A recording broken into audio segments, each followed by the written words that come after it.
Hi friends, this is Ashwini Kumar Awasthi watching my YouTube channel Ashwini Awasthi.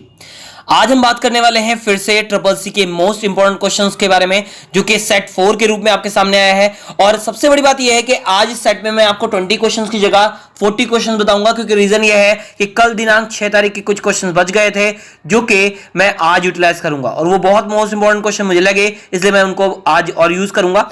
इसके साथ साथ आज दिनांक 7 नवंबर 2020 को जो क्वेश्चंस आए हैं उनको भी इन्वॉल्व किया जाएगा इस सेट के अंदर। तो सारे क्वेश्चन मैंने सेटल कर लिए हैं। अब मैं बात करने वाला हूं आपके मोस्ट इंपॉर्टेंट क्वेश्चंस के बारे में, जो कि कल और आज की डेट के इन्वॉल्व किए गए हैं। तो टोटल 40 क्वेश्चन आपको मिल रहे हैं, और मेरी राय ये है कि बहुत इंपॉर्टेंट क्वेश्चंस हैं, तो ये अच्छे तरीके से आप डील जरूर कर लीजिएगा इनको, क्योंकि मेरे ख्याल से ये ज्यादा चांसेस होंगे आपके पेपर में आने के।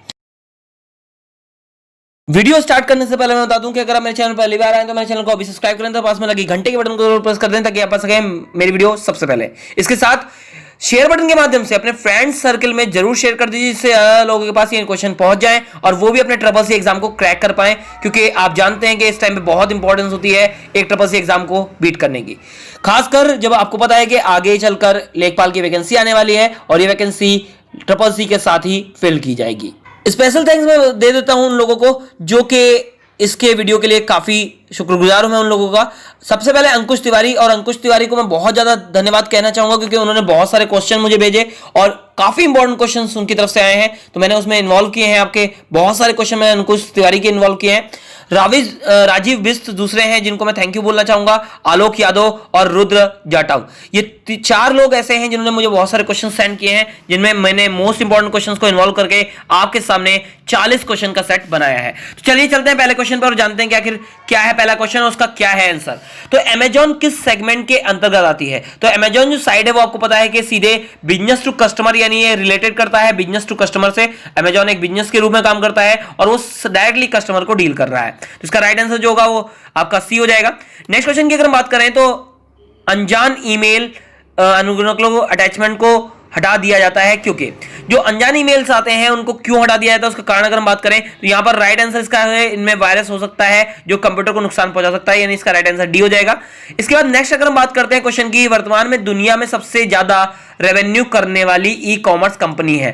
तो एट द टाइम अगर हम बात करें इन चारों ऑप्शन में, तो सबसे ज्यादा रेवेन्यू कर रही है वो अमेजॉन है, आपको पता ही होगा सबसे बड़ी सेल आपकी अमेजॉन कंपनी की है, तो यहां राइट आंसर सी हो जाएगा इसका। इनमें से पोर्टल का एग्जांपल है, तो पोर्टल की अगर हम बात करें तो आउटलुक, आर्कुट है, प्रिंटरेस्ट है, याहू है, अलीबाबा.com है, तो इनमें याहू जो है वो आपका एक पोर्टल है, तो इसका राइट आंसर सी हो जाएगा। नेक्स्ट क्वेश्चन आता है नेटवर्क डिवाइस की देखरेख के लिए किसका उपयोग किया जाता है? तो नेटवर्क डिवाइस की अगर देखरेख की बात की जाए तो कौन सा जो नेटवर्क है वो यूज किया जाता है यहाँ पर, तो इसका राइट आंसर जो होगा वो SNMP हो जाएगा, यानी सिंपल नेटवर्क मैनेजमेंट प्रोटोकॉल, इसका राइट आंसर बी हो जाएगा। नेक्स्ट क्वेश्चन की अगर हम बात करें सबसे पुराना स्टोरेज डिवाइस कौन सा है? सबसे पुराना आप जानते हैं कि जो स्टोरेज किया जाता था वो मैग्नेटिक टेप किया जाता था, जो कि कैसेट टेप के रूप में भी यूज होता था, जो ए साइड भी यूज होता था और बी साइड भी यूज होता था, तो इसका राइट आंसर ए हो जाएगा। The right answer is a. Next question आता है फ्रेंड प्रोजेक्ट किस राज्य में इंप्लीमेंट किया गया था? अगर हम बात करें फ्रेंड प्रोजेक्ट की तो ये केरला में आपका इंप्लीमेंट किया गया था, तो इसका राइट आंसर जो होगा वो सी हो जाएगा। नेक्स्ट क्वेश्चन की अगर हम बात करें MAPI स्टैंड्स फॉर, तो MAPI की अगर हम बात करते हैं तो यहां पर राइट आंसर इसका होगा मैसेजिंग एप्लीकेशन प्रोग्रामिंग इंटरफेस, यानी राइट आंसर इसका सी हो जाएगा। नेक्स्ट क्वेश्चन की अगर हम बात करते हैं ई सेवा प्रोजेक्ट किस राज्य में इंप्लीमेंट किया गया था? तो ई सेवा प्रोजेक्ट जो था वो आंध्र प्रदेश में इंप्लीमेंट किया गया था, तो उसका राइट आंसर जो होगा वो बी हो जाएगा।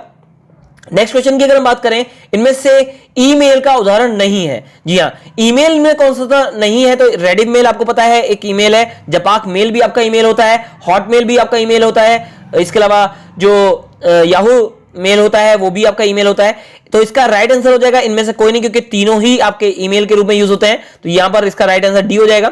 नेक्स्ट क्वेश्चन होता है निकनेट है, तो एक अंतरराष्ट्रीय नेटवर्क, विशेष तौर पर बुलाया जाल, इंटरनेट का द्वारा दूसरा नाम, भारत के प्रत्येक जिलों को जोड़ने वाला नेटवर्क, तो राइट आंसर इसका डी हो जाएगा। नेक्स्ट क्वेश्चन आता है जीमेल का मौलिक संस्करण तिथि है, तो अगर जीमेल की हम बात करें तो आपको पता ही होगा कि 2004 में डेवलप हुआ था, मगर यहां डेट कंफर्म की जा रही है तो 21 मार्च आपकी डेट होती है जीमेल की मौलिक संस्करण की, तो इसका राइट आंसर बी होगा। नेक्स्ट ARPANET है, ARPANET आप जानते हैं कि ARPANET जो है वो पहला नेटवर्क के रूप में यूज होता है, तो यहां पर अगर हम बात करें विश्व का पहला नेटवर्क, देखिए यहां पर विश्व का पहला वैन जो है वो ARPANET के रूप में यूज होता है, तो इसका राइट आंसर ए हो जाएगा। नेक्स्ट अब अवांछित ईमेल क्या है? अवांछित ईमेल की अगर हम बात करें, जिसको हम स्पैम भी बोल सकते हैं, तो यहां पर जो इसका राइट आंसर होगा, क्योंकि पहला कहा है अनचाहा ईमेल, तो ये भी राइट है। कमर्शियल विज्ञापन के लिए भेजे गए मेल, तो ये भी सही है। दैट्स मीन इसका राइट आंसर सी हो जाएगा, ए एंड बी बोथ। इसके बाद नेक्स्ट क्वेश्चन आता है, सर्वर से मेल बॉक्स में ईमेल को डाउनलोड करने के लिए कौन सी प्रोटोकॉल करते हैं, यूज करते हैं? तो प्रोटोकॉल जो होते हैं वो काफी इंपॉर्टेंस होती है, तो प्रोटोकॉल के बारे में आप जरूर स्टडी कर लीजिएगा। वैसे इस क्वेश्चन का आंसर राइट होगा बी, जिसका फुल फॉर्म है पीओपी, यानी पॉइंट पोस्ट ऑफिस प्रोटोकॉल, यानी राइट आंसर बी हो जाएगा इसका। इंप्रेस का डिफॉल्ट फाइल एक्सटेंशन क्या है? इंप्रेस का डिफॉल्ट फाइल एक्सटेंशन जो आपका आता है, मैं बता दूं आपको कि जितने भी लिब्रे ऑफिस के एक्सटेंशन है वो सब ओडी से स्टार्ट होते हैं, क्योंकि ओपन डॉक्यूमेंट उसको बोला जाता है। और इंप्रेस के लिए ओडीपी हो जाता है, क्योंकि एस तो आपका सेपरेट शीट के लिए होता है, यानी वो कैल्क का एक्सटेंशन होता है, तो ओडीपी इसका राइट आंसर होगा। राइट आंसर हो जाएगा इसका बी। नेक्स्ट आता है इसके बाद आपका इंप्रेस में न्यूनतम और अधिकतम कितने % जूम हो सकता है? तो न्यूनतम और अधिकतम की अगर बात करें तो 5% न्यूनतम होता है और 3000% अधिकतम होता है, तो इसका राइट आंसर बी हो जाएगा। नेक्स्ट क्वेश्चन आता है, किस कॉलेज परिसर तक सीमित कंप्यूटर नेटवर्क का नाम है? तो कॉलेज परिसर में जो नेटवर्क यूज किया जाता है उसको कैंपस एरिया नेटवर्क बोलते हैं, इसका राइट आंसर आपका जो है वो सी हो जाएगा। नेक्स्ट आता है, लॉग हॉल नेटवर्क कहा जाता है, तो लॉग ऑन नेटवर्क जो होता है उसका दूसरा नाम अगर हम बात करें तो वैन कहलाता है, यानी वाइड एरिया नेटवर्क को लॉग ऑन हॉल नेटवर्क कहते हैं, तो उसका राइट आंसर सी हो जाएगा। नेक्स्ट आता है, स्लाइड पेन का ऑप्शन किस मेन्यू में पाया जाता है? तो स्लाइड पेन जो होता है वो आपका यहां पर व्यू में आ जाता है, तो उसका राइट आंसर ए हो जाएगा, व्यू। नेक्स्ट आता है, jump to last edit slide. अगर आपको लास्ट एडिटेड स्लाइड में जाना है तो आप कौन सी शॉर्टकी का यूज करते हैं आपके इंप्रेस में? तो राइट आंसर होगा Alt+Shift+5, इसका राइट आंसर हो जाएगा। नेक्स्ट क्वेश्चन, यानी इसका राइट आंसर बी होगा। नेक्स्ट क्वेश्चन आता है, इनमें से कौन सी वैलिड क्रिप्टो करेंसी है? क्रिप्टो करेंसी की अगर बात करें तो बिटकॉइन जो है वो आपका एक क्रिप्टो करेंसी के रूप में यूज होता है, तो इसका राइट आंसर ए हो जाएगा। नेक्स्ट क्वेश्चन आता है, डाटा इंफॉर्मेशन में प्रोसेस होता है, तो राइट आंसर है आपका ट्रू होगा, ये डाटा इंफॉर्मेशन में प्रोसेस होता है। और ट्रू एंड फॉल्स के लिए जो मैंने आपको ट्रिक बताई हुई है वो भी यहां पर फॉलो हो रही है, ठीक है, वो चीज ध्यान रखिएगा। और अगर इसकी वीडियो आप देखना चाहते हैं तो आप आई बटन से देख सकते हैं, इसके अलावा लिंक डिस्क्रिप्शन में आपको मिल जाएगा, ठीक है, जिसमें आप ट्रिपल सी पास आउट कर सकते हैं। उसकी ट्रिक है वो मैंने आपको बताई हुई है उस वीडियो के अंतर्गत, तो उसको देखकर आप उसका बेनिफिट उठा सकते हैं। नेक्स्ट आ जाता है इसके बाद आपका क्वेश्चन, वेबसाइट का मेन पेज किस नाम से जाना जाता है? तो आपको बता दें, वेबसाइट का जो मेन पेज होता है वो होम पेज के नाम से जाना जाता है, जो फर्स्ट पेज कहलाता है, बेसिकली अगर कहा जाए तो उसको होम पेज कहते हैं। यूनिवैक का पूर्ण रूप क्या है? यूनिवैक की अगर बात करें तो उसका फुल फॉर्म होता है यूनिवर्सल ऑटोमेटिक कंप्यूटर, यानी इसका राइट आंसर बी हो जाएगा। नेक्स्ट आता है, एनएफटी से 50,000 अधिक हस्तांतरित करने का पर चार्ज लगता है, तो इसका राइट आंसर जो है वो फॉल्स है, यानी बी होगा इसका राइट आंसर, क्योंकि यहां पर फॉल्स है, 50,000 से अधिक ट्रांसफर पर कोई चार्जेस नहीं है। डिजी लॉकर का क्या उद्देश्य है? डिजिटल लॉकर, जो कि आप जानते हो कि डिजिटल लॉकर के नाम से जाना जाता है, इसका मेन उद्देश्य होता है डिजिटल दस्तावेज को रखने के लिए, क्योंकि यहां पर आप यंत्र वगैरह या डिवाइसेस वगैरह नहीं रखते हैं, मनी भी नहीं रखते, यहां पर डिजिटल दस्तावेज रखे जाते हैं, जो आपके डॉक्यूमेंट्स वगैरह हैं उनको आप रख सकते हैं, तो राइट आंसर बी हो जाएगा इसका। नेक्स्ट आता है, एम पासवर्ड सेवा मिनिस्ट्री ऑफ इंटरनल अफेयर द्वारा दी जाती है, तो बिल्कुल सही जवाब है आपका, ट्रू है ये आपका, राइट आंसर ए हो जाएगा। नेक्स्ट क्वेश्चन आता है, स्पैम ईमेल एडवर्टाइजमेंट का एक उन्नत तरीका है, तो बिल्कुल सही जवाब है आपका, ट्रू है ये भी आपका। स्पैम जो होते हैं वो ईमेल एडवर्टाइजमेंट के लिए यूज किए जाते हैं। नेक्स्ट आता है इसके बाद, सैस का पूर्ण रूप क्या है? तो यहां पर अगर हम बात करें, कंटेनर एज ए सर्विस, ये भी राइट आंसर है, और कम्युनिकेशन एज ए सर्विस, ये भी आपका राइट आंसर है, तो इसका राइट आंसर जो होगा वो बोथ हो जाएगा, यानी सी हो जाएगा, both A and B.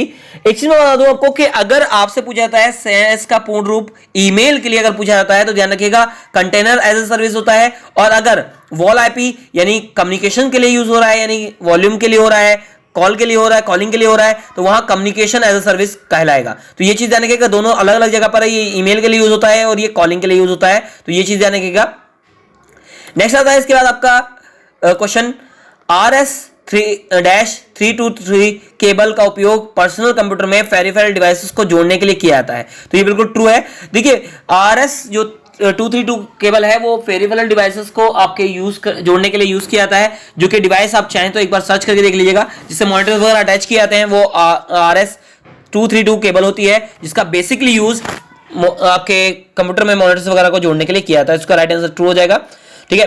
Next question आता है, zoom out percentage in writer. देखिए ये क्वेश्चन कई बार आ चुका है, 5 तारीख के पेपर में भी आया है, 6 तारीख के पेपर में भी आया है, 7 तारीख के पेपर में भी आया है। तो इस क्वेश्चन को जरा आप ध्यान से समझ लीजिए। जूम आउट जो परसेंटेज है राइटर में वो 20% तक जा सकता है, इसलिए इसका राइट आंसर 20% होगा। मिनिमम जूम परसेंट बोलता है, जूम आउट बोलता है। देखिए जब आप जूम इन करते हैं तो जूम इन में मैक्सिमम जाएगा और जूम आउट में मिनिमम जाएगा, तो मिनिमम का आपका 20% आंसर हो जाएगा इसका। नेक्स्ट क्वेश्चन अगर हम बात करते हैं तो आ जाता है आपका माइक्रोसॉफ्ट अजूर एक प्राइवेट क्लाउड है। तो बिल्कुल सही जवाब है आपका, ट्रू है ये आपका। माइक्रोसॉफ्ट अजूर जो है वो एक प्राइवेट क्लाउड ही होता है, राइट आंसर ए होगा। 34 क्वेश्चन की अगर बात करें तो क्विक एक्सेस टूल बार को कस्टमाइज कर सकते हैं। आपको पता है कि क्विक एक्सेस टूल बार जो होती है वो बेसिकली कस्टमाइज की जा सकती है, आपके अनुसार उसके ऑप्शन जो है वो रीअरेंज किए जा सकते हैं। सो दैट्स व्हाई इसका आंसर भी ट्रू हो जाएगा, ये बिल्कुल सही है। इसके बाद नेक्स्ट क्वेश्चन की अगर हम बात करते हैं 35 की, किस प्रकार के प्रिंटर द्वारा टोनर का उपयोग किया जाता है। तो टोनर की अगर बात की जाए, टोनर आपके लेजर प्रिंटर में लगा होता है, तो इसलिए इसका राइट आंसर जो होगा ए हो जाएगा। नेक्स्ट क्वेश्चन आता है प्रोटोकॉल क्या है। तो प्रोटोकॉल की अगर हम बात करें तो प्रोटोकॉल क्या है, एक सेट ऑफ रूल के रूप में काम करता है। जैसे कि आपको पता होगा कि हर एक अधिकारी अपने सीनियर्स की प्रोटोकॉल फॉलो करता है, यानी रूल्स फॉलो करता है, उनके द्वारा जो दिए गए इंस्ट्रक्शंस हैं उनको फॉलो करता है। तो इसका राइट आंसर जो होगा बी हो जाएगा, it's a set of rules. Next आता है व्हाट्सएप में अधिकतम कितने लोगों को एक ग्रुप में जोड़ सकते हैं। तो आप ध्यान रखिए कि व्हाट्सएप में जो ग्रुप बनाए जाते हैं उसमें अधिकतम 256 लोग ही ऐड ऑन किए सकते हैं। दैट मीन इसका राइट आंसर 256 हो जाएगा, राइट आंसर में सी हो जाएगा। नेक्स्ट आता है GIGO का फुल या पूर्ण रूप क्या है। तो गीगो जो है GIGO, इसका फुल फॉर्म होता है गार्बेज इन गार्बेज आउट, जो कि बेसिकली आपके मेल के लिए यूटिलाइज किया जाता है। देन इसके बाद नेक्स्ट आता है आपका ऑप्शन जो इसका राइट आंसर बी होगा। और नेक्स्ट क्वेश्चन आता है इनमें से कौन सा इंस्टेंट मैसेजिंग का उदाहरण नहीं है। तो मैं बता दूं आपको, उदाहरण नहीं है की बात की गई है तो व्हाट्सएप आपको पता है कि इंस्टेंट मैसेजिंग है, मैसेंजर के द्वारा भी आप इंस्टेंट मैसेजिंग करते हैं, स्काइपी के द्वारा भी करते हैं, सिर्फ ईमेल के द्वारा आप इंस्टेंट मैसेजिंग नहीं करते। बेसिकली अगर इंस्टेंट मैसेजिंग की बात की जाए जिसमें आप लाइव चैट यूटिलाइज करते हैं, वो सारी इंस्टेंट मैसेजिंग कहलाती है। तो इसका राइट आंसर जो होगा वो सी हो जाएगा। इसके बाद नेक्स्ट जो क्वेश्चन आता है वो आता है राइटर में प्रिंट प्रीव्यू की शॉर्ट की क्या होती है। तो प्रिंट प्रीव्यू की शॉर्ट की अगर हम बात करें तो यहां राइट आंसर होगा Ctrl+Shift+O। और एक चीज मैं आपको यहां पर इंफॉर्म करना चाहूंगा कि अगर आप MS ऑफिस पढ़कर बैठे हुए हैं और आपका CCC का एग्जामिनेशन है, तो मैं ये चीज आपको क्लैरिफाई कर देना चाहता हूं कि MS ऑफिस की जो शॉर्ट कीज होती हैं वो अगर आपको ऑप्शन में नहीं मिलती, क्योंकि मैंने अधिकतर ये चीज CCC में देखी है कि अगर MS ऑफिस की शॉर्टकट की आपको CCC के पेपर में या लिब्रे ऑफिस के लिए नहीं मिल रही है, तभी उसकी कोई शॉर्ट की दूसरी होगी। जैसे एग्जांपल के तौर पे अगर मैं आपको बताना चाहूं कि अगर प्रिंट की शॉर्ट की पूछ रहा है तो वो दोनों में कॉमन होती है, इसलिए Ctrl+P अगर आपको ऑप्शन मिलता है तो दोनों में कॉमन होता है और दोनों में आपको Ctrl+P लगाना है। अब अगर प्रिंट प्रीव्यू की बात करते हैं तो प्रिंट प्रीव्यू की जो शॉर्ट की होती है MS वर्ड के अंदर वो Ctrl+F2 होती है, जबकि आपके राइटर में इसकी शॉर्ट की Ctrl+Shift+O होती है। तो ये चीज ध्यान रखिएगा कि अगर आप MS ऑफिस की शॉर्ट की जानते हैं तो आपको सिर्फ कॉमन फैक्टर देखना है। अगर कॉमन फैक्टर आपको वहां पर मिल रहा है तो ऑलमोस्ट वही शॉर्ट की होगी और आप वही लगा सकते हैं। तो फिलहाल इसका आंसर जो होगा वो बी होगा। इस बात को आप ध्यान रखिएगा बहुत अच्छे तरीके से, क्योंकि ये भी काफी अच्छा पॉइंट निकल जाता है आपके CCC एग्जामिनेशन के लिए। तो इसका राइट आंसर जो होगा बी होगा। इसके बाद अगर हम बात करें तो आपको वीडियो कैसी लगी मुझे जरूर कमेंट करके बताइएगा। अगर आपके पास भी मोस्ट इंपॉर्टेंट क्वेश्चंस आपके पास आते हैं, यानी जो पेपर आप देकर आते हैं उसके क्वेश्चंस अगर आपको मुझे भेजने हैं तो आप मेरे ईमेल एड्रेस पर भेज सकते हैं, जो कि आपको स्क्रीन पर विजिबल हो रहा होगा। इसके अलावा लिंक डिस्क्रिप्शन, वीडियो के डिस्क्रिप्शन में भी वो आपको मिल जाएगा। इसके साथ साथ मैं एक चीज और बता दूं कि आपके द्वारा ये वीडियो शेयर जरूर कर दीजिए, जिससे किसी ना किसी बच्चे का प्रॉफिट हो जाए और उसको भी अच्छे क्वेश्चन मिल जाए जो उसके एग्जाम पेपर में आने वाले हैं। एट लास्ट मैं ये कहना चाहूंगा, thanks for watching my video, thank you.